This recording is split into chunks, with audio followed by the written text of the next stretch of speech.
네, 여기 다시 복음으로 이 오카는 목사님이 쓰신 내용을 보면요. 우린 태어날 때부터 악한 자로 태어납니다. 인간의 본성이 선하다고 고집하는 사람이 있는데 자신을 속이지 말고 먼저 스스로를 잘 들여다보면 우리의 본성이 악한 것이죠. 그래서 하나님을 평생 우습게 여기며 산다라는 겁니다. 그래서 우리는 그것만으로도 참 극도로 악하다고 할 수가 있습니다. 근데 뭐 사람들 중에 뭐 사회적으로 저명한 이도 있고 공부를 많이 한 이도 있고 종교에 대해 해박한 지식을 갖고 있는 이도 있겠지만 그런 것들로 인해 하나님을 우습게 보고 자기 자신을 가장 높게 여기지 않습니까? 그렇다면 하나님 앞에 극도로 악한 사람입니다. 심판을 받아 마땅합니다. 지옥을 만들어 놓고 우리를 거기에 들어가도록 하는 그런 잔인한 하나님이 어디에 있느냐고 대드는 사람도 있는데 죄값을 반드시 치러야 함을 잘 모르기 때문에 그런 말을 하는 것이죠. 그러니까 이렇게 말하자면 뭐 교도소는 왜 만들어 놓느냐 그렇게 말하는 것과 사실은 다를 바가 없는 것이죠. 하나님은 선을 악이라 하고 악을 선으로 갚는 모순된 존재가 아니시기에 정말 악한 것을 철저히 다루시는 이 심판이 없을 수가 없는데 이것 이하나님의 공이라는 것을 그러니까 참 이렇게 사랑의 하나님만 강조할 게 아니라 공의로우신 그 하나님도 우리가 아예 이렇게 알아야 된다라는 것이죠. 하나님은 이 무서운 심판을 그런데도 받지 않도록 막아 서신다라는 거예요. 바로 예수님을 통하여서 구원을 이루신 예수님을 믿기만 하면 멸망을 면하고 하늘에 사는 복을 누리게 하는데 왜 사람들이 예수님을 믿지 못하는 거겠습니까? 그 이유는 죄를 사랑하고 있기 때문이라고도 볼 수 있지 않겠습니까? 그래서 어떤 길을 선택할지 영벌이냐 영생이냐 이 둘 중에 하나를 선택해야 된다라는 거. 또 밑에 나와 있는 글처럼 거룩하신 주님이 우리를 연단하시는 목적은 정결한 예배자로 세우시기 위함이다 라고 해가지고요. 정말 우리를 이렇게 삶 가운데 연단을 주시는 것은 바로 우리가 정결하여지기 위하여서 그 연단을 통하여서 내가 얼마나 주님 앞에 죄인된 존재인지를 또 깨닫게 하기 위함이다라는 것을 기억해야겠죠. 오늘은 말라기 2장 17절부터 36절까지의 내용인데 어제 말씀 보면 그 이방 여인하고 결혼한 내용들 그런 것들에 대해서 하나님이 죄에 대해서 지적을 하셨거든요. 죄에 대해서 지적을 하시면 회개를 해야 되는데 문제는 이들의 반응이 2장 17절에 보니까 이렇게 말씀하고 있어요. 너희가 말로 여호와를 괴롭게 하고도 이르기를 우리가 어떻게 여호와를 괴롭혀 드렸나이까 하는도다. 이는 너희가 말하기를 모든 악을 행하는 자는 여호와의 눈에 좋게 보이며 그에게 기쁨이 된다 하며 또 말하기를 정의의 하나님이 어디 계시냐 함이니라 라고 해가지고요. 이들이 말로 이렇게 여호와를 괴롭게 하였다. 그러니까 이제 하나님이 인내가 한계에 다다랐음을 암시해주고 있어요. 그러니까 이들이 쉽게 말하자면 그런 거예요. 지금 하나님한테 이렇게 말하고 있는 거라고 볼 수 있겠죠. 아니 이방 여인하고 결혼한 것이 그게 뭐 하나님 괴롭게 하는 건가요? 뭐 우리의 행위가 악인들의 악행보다 더 악하다는 건가요? 정의 하나님은 어디에 있나요? 막 이런 질문들을 회개하지 않고 이런 것들을 막 나열해 놓는다라고 볼 수 있어요. 그리고 막 그런 질문이라고도 볼 수 있어요. 이 악한 사람들은 악인들은 형통한데 왜 경건한 우리는 이렇게 힘들게 살아갑니까? 하나님이 과연 정의로우신 분입니까? 이런 식으로 이들이 정말 이렇게 하나님께 되물음을 했다라는 것이에요. 이는 하나님이 이들을 전혀 돌보지 않고 그들의 삶과 전혀 관계가 없다는 생각을 이들이 표현한 거라고 할 수가 있어요. 그러니까 자신들이 듣고 싶은 말만 들으려고 하는 겁니다. 그러니까 하나님이 자신들을 풍족하게 해주고 편안하게 해줘야지만 마땅하다고 생각하다라는 생각이 그들의 머릿속에 있었기 때문에 이해를 하지 못하는 이런 모습이 여기 나타나 있다라고 볼 수가 있습니다. 우리도 마찬가지라고 할 수가 있어요. 정말 이 하나님에 대하여서도 내가 하나님을 만들고 있지는 않습니까? 아니면은 하나님께 우리가 다스림을 받으려고 하고 있습니까? 이거는 엄청난 차이라는 것을 기억해야 된다라는 거예요. 내가 원하는 그 하나님을 만든다면 우리 자신은 전혀 변화되어질 가능성이란 존재하지 않습니다. 왜냐하면 내가 하나님을 만드는데 회개가 무엇이 필요하겠습니까? 그러나 정말 하나님의 다스림을 받으려면 제일 중요한 것은 나의 죄인됨을, 이것을 하나님 앞에서 깨닫는 것이다 라고 말할 수 있습니다. 3장 1절로 보면요, 만군의 여호와가 이르노라. 보라, 내가 내 사자를 보내리니 그가 내 앞에서 길을 준비할 것이요, 또 너희가 구하는 바 주가 갑자기 그의 성전에 임하시리니 곧 너희가 사모하는 바 언약의 사자가 임하실 것이라 라고 이렇게 말씀해 주고 있습니다. 내가 내 사자를 보낸다. 이 사자는 누구를 말하는 거냐면 세례 요한을 말하는 겁니다. 그러니까 이 예수님 오실 길을 세례 요한을 통하여서 준비시킬 것을 미리 말씀하신 것이라고 볼 수가 있어요. 말라기부터 마태복음까지 공백 기간이 약 400년이 되거든요. 400년 전에 이렇게 예언된 세례 요한이 우연히 온 게 아니라 말씀에 근거하여서 왔다라는 것을 우리들에게 보여주고 있는 것이죠. 정말 그가 내 앞길을 준비하는 그런 역할을 이렇게 세례 요한이 하였는데, 여러분, 이 세례 요한의 역할은 이제는 우리들의 역할이지 않습니까? 정말 예수님이 재림하실 거라고 하셨는데 그 앞길을 준비해야 되는 역할들을 우리가 감당해야 한다라는 것을 말씀해 주고 있습니다. 예, 그래서 여기 2절에 보니까 그가 임하시는 날을 누가 능히 당하며 그가 나타나는 때에 누가 능히 서리요, 그는 금을 연단하는 자의 불과 표백하는 자의 잿물과 같을 것이라 라고 말씀해 주고 있어요. 그러니까 그날에 이렇게 사자에게 맞서 싸워 이길 악인은 없다라고 이렇게 말씀해 주고 있는데요.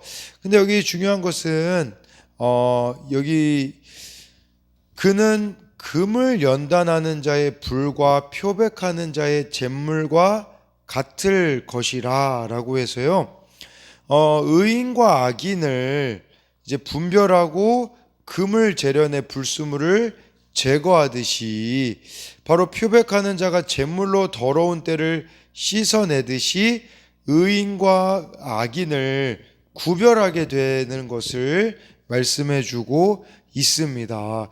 그래서 악인들은 제거를 당하게 될 것이라는 것을 말씀해 주고 있는 것이겠죠. 그러면서요, 3절에 그가 은을 연단하여 깨끗하게 하는 자 같이 앉아서 레위 자손을 깨끗하게 하되 금, 은같이 그들을 연단하리니 그들이 공의로운 제물을 나 여호와께 바칠 것이라 라고 이렇게 말씀해 주고 있습니다. 그러니까 여기서 이제 해야 되는 일들이 뭐냐면, 은을 연단하여 깨끗하게 하는 자 같이 레위 자손을 깨끗하게 하되, 이 레위 자손이 이렇게 지금 우리가 아까 그 앞에 말씀에서 살펴봤듯이 말라기 2장 4절에 레위 자손과 그 세운 언약이 있었잖아요. 생명과 평화의 언약이 있었었거든요. 근데 그 언약을 지키지 않고 있는 그들을 이렇게 깨끗하게 할 것임을 말씀해 주고 있습니다. 그래서 그들을 깨끗하게 하되 연단하여서 금, 은같이 그들을 연단할 것이다 라고 이렇게 말씀해 주고 있는데요. 정말 이 연단의 시간을 통하여서 이들이 정결하여지고 순수하게 되어질 것을 말씀해 주고 있는 겁니다. 그러니까 이 오염된 레위 자손들을 깨끗하게 하실 것이라는 거죠. 그래도 이 레위 자손 같은 경우는 일반 백성들보다는 그래도 이 영적 지도자들이라고 볼 수 있거든요. 그들부터 정결하게 하는 일들이 일어날 것이라고 말씀해 주고 있습니다. 중요한 것은요, 이 연단 과정을 어떻게 반응하느냐에 따라서 정금이 될 수도 있고요, 소멸하는 불순물이 될 수도 있다라는 것입니다. 그래서 여러 이 선택은 우리들에게 달려 있다라고 볼 수가 있는 것이겠죠. 정말 연단이 우리의 신앙이 주님 앞에 서는 날까지 평생 연단의 과정이 아니겠습니까? 우리는 이것을 성화라고 하잖아요. 거룩하게 변화되어져 가는 그것을 성화라고 하는데, 이 과정 속에서 우리가 정말로 연단되어져 가고 있는지, 아니면은 이 불순물들을 내려놓지 못하여 우리 자신이 오히려 이렇게 불순물이 되어져 버리는 일들이 있지는 않습니까? 제가 보니까요, 딱 그러더라고요. 이 신앙이 자라는데 결정적으로 우리를 방해하는 게 있어요. 그것은 정말 우리가 놓지 못하는 것들이 다들 보면 있더라고요.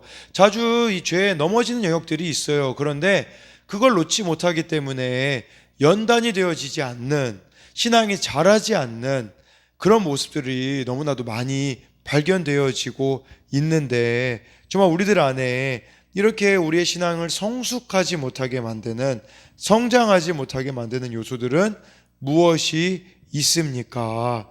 네, 4절에 그때의 유다와 예루살렘의 봉헌물이 옛날과 고대와 같이 나 여호와께 기쁨이 되려니와 라고 말씀해 주고 있습니다. 그래서 그때에, 이 그때라는 것은 이 남유다 백성이 죄값을 다 치른 후를 말해주고 있어요. 그제서야 그들의 제사가 하나님께 기쁨이 될 것임을, 이들의 죄값을 다 치른 후, 이들이 연단을 받은 그 후에 그제서야 하나님께 기쁨이 될 것임을 말씀해 주고 있습니다. 네.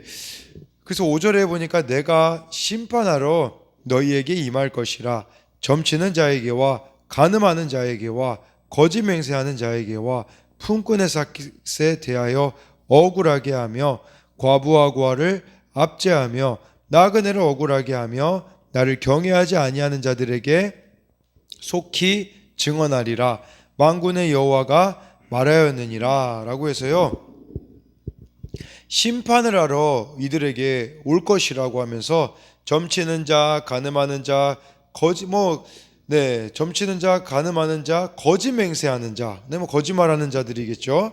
품꾼의 삭세에 대해 억울하게 하는 자, 과부와 고아를 압제하며 나그네를 억울하게 하는 자, 이 대상들이요, 이게 히브리어로 보면 분사형으로 되어져 있어요. 그러니까 이것은 한두 번 한 사람들이 아니라 그냥 습관적인 행동과 자세를 암시하고 있는 겁니다. 지속적으로 이렇게 죄를 짓고 살아갔던 자들, 더 쉽게 말씀드리면 죄를 떨쳐버리지 못하였던 자들은 심판을 받게 되어지는 건데, 근데 여러분 여기 나와 있는 이 사람들을 하나로 정의하자면 이거죠. 나를 경외하지 아니하는 자. 그러니까 이게 그 목록에 포함된 게 아니라 목록 전체를 말하는 거예요. 하나님을 경외하지 않았기 때문에 점치고요. 하나님을 경외하지 않기 때문에 간음하고 있는 것이고요. 하나님을 경외하고 있지 않기 때문에 거짓 맹세하고, 하나님을 경외하지 않기 때문에 고아와 과부 이들을 억울하게 하고 압제하고 있는 모습을 보여주는 것이라고 할 수 있는데, 여러분 이것은 마태복음 25장에 나와 있는 것처럼 정말 지극히 작은 자에게 한 것이 나에게 한 것이고, 지극히 작은 자 하나에게 하지 않은 것이 나에게 하지 않은 것이다 라는 예수님의 말씀과도 일치한다라고 볼 수가 있는 겁니다. 그러니까 우리들이 두 가지 균형이 필요해요. 첫 번째는 나 자신에 대해서 죄를 반복적으로 짓지 않는 것, 두 번째는 이웃을 돌아보는 겁니다. 여러분 이웃을 돌아보지 않는 것도, 이웃을 사랑하지 않는 것도 여기 나와 있잖아요. 고아와 과부를 압제하며 나그네를 억울하게 하며, 이것은 이웃사랑을 말하는 것이라고 볼 수가 있거든요. 정말 우리가 이렇게 이웃에 대해서 돌아보지 않는 것도 하나님을 경외하지 않는 것임을 말씀해 주고 있습니다. 여러분 이것은요, 요한계시록 21장 8절에요 이렇게 말씀해 주고 있어요. 요한계시록 21장 8절에는 그러나 두려워하는 자들과 믿지 아니하는 자들과 흉악한 자들과 살인자들과 음행하는 자들과 점술가들과 우상 숭배자들과 거짓말하는 모든 자들은 불과 유황으로 타는 못에 던져지리니 이것이 둘째 사망이라. 둘째 사망, 첫 번째 사망은요, 아마 우리가 이 세상에서 죽는 게 첫 번째 사망이겠죠. 둘째 사망이라는 것은 이런 방식으로 살아갔던 자들은 영원한 형벌인 지옥에 들어갈 것임을 우리들에게 말씀해 주고 있는 겁니다. 여러분, 사람들이 왜 회개하지 않겠습니까? 죄를 사랑하기 때문인 거예요. 기회가 주어졌음에도 불구하고 그 죄를 놓지 못하기 때문에 지옥에 가는 것인데, 근데 그 죄를 놓기는 싫으면서 하나님에 대해서 그렇게 말하는 거죠. 왜 하나님이 지옥을 만드셨냐고, 나를 사랑하지 않느냐고. 나를 사랑하지 않는 게 아니라 내가 죄를 사랑하기 때문에 하나님의 사랑을 느끼지 못하고 있는 것임을 알아야 한다라는 겁니다. 6절에 나 여호와는 변하지 아니하나니 그러므로 야곱의 자손들아 너희가 소멸되지 아니하느니라 라고 말씀해 주고 있습니다. 나는 변하지 않는다. 야곱의 자손들, 나는 너희가 소멸되지 아니하느니라. 이거는 여기에 하나님의 그런 기대가 담겨져 있는 거예요. 쉽게 말하면 나는 너희들이 멸망당하는 것을 원치 않는단다, 이렇게 말씀하고 계시는 거예요. 하나님은 심판의 날을 자꾸 미루고 계시는 거예요. 왜냐하면 이들이 한 명이라도 더 구원받기를, 한 명이라도 더 소멸되지 않기를 하나님은 바라고 계시다라는 거예요. 그래서 아직 회개하지 않은 자들에게 돌이킬 기회를 주고 계신다라는 사실인 것이죠.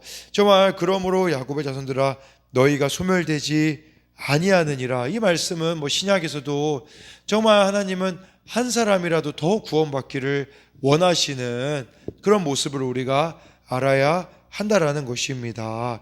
그래서요, 정말 여러분, 우리들의 우리가 연단의 과정이 있는데, 이 연단의 과정을 통하여서 하나님 앞에 내가 죄인됨을 발견하시며, 동시에 이제는 우리들의 삶의 방식이, 여러분, 언제까지 우리가 있는 모습 그대로 주님이 사랑해 주신다고 그 정도 수준에 머무르겠습니까?